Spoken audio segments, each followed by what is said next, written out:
ಎಲ್ಲರಿಗೂ ನಮಸ್ಕಾರ. ನಾನು ನಿಮ್ಮ ಚೆನ್ನ. ಈ ಒಂದು ವಿಡಿಯೋದಲ್ಲಿ ವಿಶ್ವ ಜನಸಂಖ್ಯಾ ದಿನದ ಶಿಕ್ಷಕರಿಗೊಂದು ಸುಂದರ ಭಾಷಣ ನೋಡ್ತಾ ಇದ್ವಿ. ಹಾಗೆ ಒಂದು ಭಾಷಣ ಅಂತಕ್ಕಂಥ ಇಷ್ಟವಾಯ್ತಾ? ಇಷ್ಟವಾದ್ರೆ ಒಂದು ಲೈಕ್ ಅನೇಕ ವಿಡಿಯೋದಲ್ಲಿ ಪ್ರೋತ್ಸಾಹ ತುಂಬಾ ಸಿಗುತ್ತೆ. ಇನ್ನೊಬ್ರಿಗೂ ಶೇರ್ ಸಾಧ್ಯ. ಇಂಥ ಅನೇಕ ವಿಡಿಯೋಗಳ ಚಾನಲ್ ಸಬ್ಸ್ಕ್ರೈಬ್ ಆಗಿ. ಹಾಗೆ ನಿಮ್ಗೆ ಯಾವ ರೀತಿಯ ಪ್ರಬಂಧ, ಯಾವ ರೀತಿಯ ಭಾಷಣ ಬೇಕಂತೇಳಿ ಕಾಮೆಂಟ್ ಮಾಡಿ. ಆ ವಿಷಯಕ್ಕೆ ತಕ್ಕಂತೆ ನಾವು ವಿಡಿಯೋ ಮಾಡಿ ಪ್ರಯತ್ನ ಪಡ್ತೀನಿ ಅಂತ ಹೇಳ್ತಾ ಹಾಗೆ ಒಂದು ಭಾಷಣವನ್ನು ನೋಡ್ತಾ ತಿಳಿತಾ ಕಲಿತಾ ಹೋಗೋಣ ಬನ್ನಿ.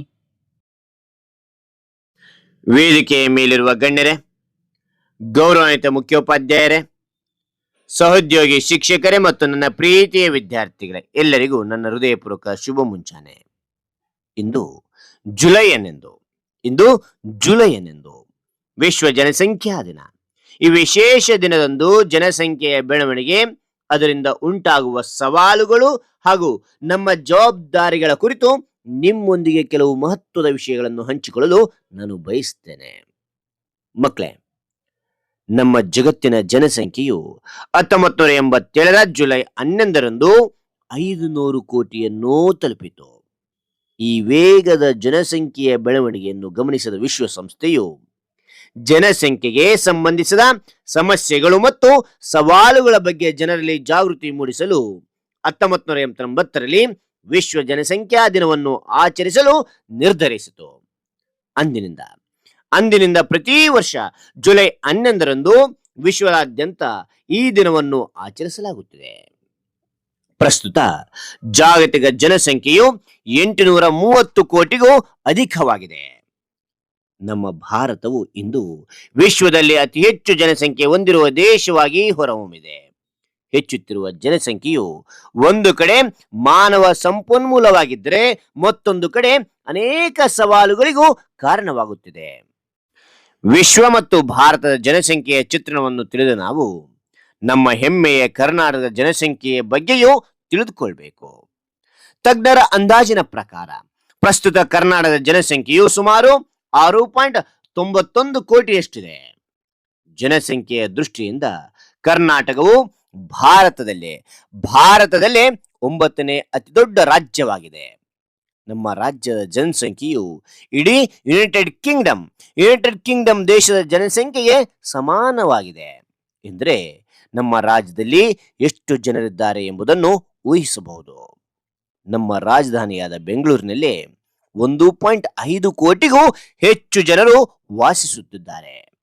ಮಕ್ಕಳೇ, ಜನಸಂಖ್ಯೆ ಹೆಚ್ಚಾದಂತೆ ಆಹಾರ, ನೀರು, ವಸತಿ, ಭೂಮಿ ಮತ್ತು ಇತರ ನೈಸರ್ಗಿಕ ಸಂಪನ್ಮೂಲಗಳ ಮೇಲಿನ ಒತ್ತಡವೂ ಹೆಚ್ಚಾಗುತ್ತದೆ. ಕಾಡುಗಳು ನಾಶವಾಗುತ್ತವೆ, ಮಾಲಿನ್ಯ ಹೆಚ್ಚಾಗುತ್ತದೆ, ನಿರುದ್ಯೋಗ ಮತ್ತು ಬಡತನದಂತಹ ಸಮಸ್ಯೆಗಳು ಉಂಟಾಗುತ್ತವೆ. ಆದ್ದರಿಂದ ಜನಸಂಖ್ಯೆಯ ಬೆಳವಣಿಗೆಯ ಜೊತೆಗೆ ಸಂಪನ್ಮೂಲ ಸಂಪರ್ಕ ಬೆಳವಣಿಗೆಯು ಬಹಳ ಮುಖ್ಯವಾಗುತ್ತದೆ. ಈ ವರ್ಷದ ವಿಶ್ವ ಜನಸಂಖ್ಯಾ ದಿನದ ಧ್ಯೇಯವು ಯುವ ಜನರ ಭರವಸೆಗಳು ಮತ್ತು ಆಕಾಂಕ್ಷೆಗಳನ್ನು ಸಾಕಾರಗೊಳಿಸುವುದು ಎಂಬ ಮಹತ್ವದ ಸಂದೇಶವನ್ನು ನೀಡುತ್ತದೆ. ಏಕೆಂದರೆ ದೇಶದ ಭವಿಷ್ಯ ನಿಮ್ಮಂತಹ ಯುವ ಪೀಳಿಗೆಯ ಕೈಯಲ್ಲಿದೆ. ಉತ್ತಮ ಶಿಕ್ಷಣ, ಆರೋಗ್ಯ ಮತ್ತು ಸಮಾನ ಅವಕಾಶಗಳನ್ನು ಯುವ ಜನರಿಗೆ ಒದಗಿಸಿದಾಗ ಮಾತ್ರ ದೇಶವು ನಿಜವಾದ ಅಭಿವೃದ್ಧಿಯನ್ನು ಸಾಧಿಸಲು ಸಾಧ್ಯ.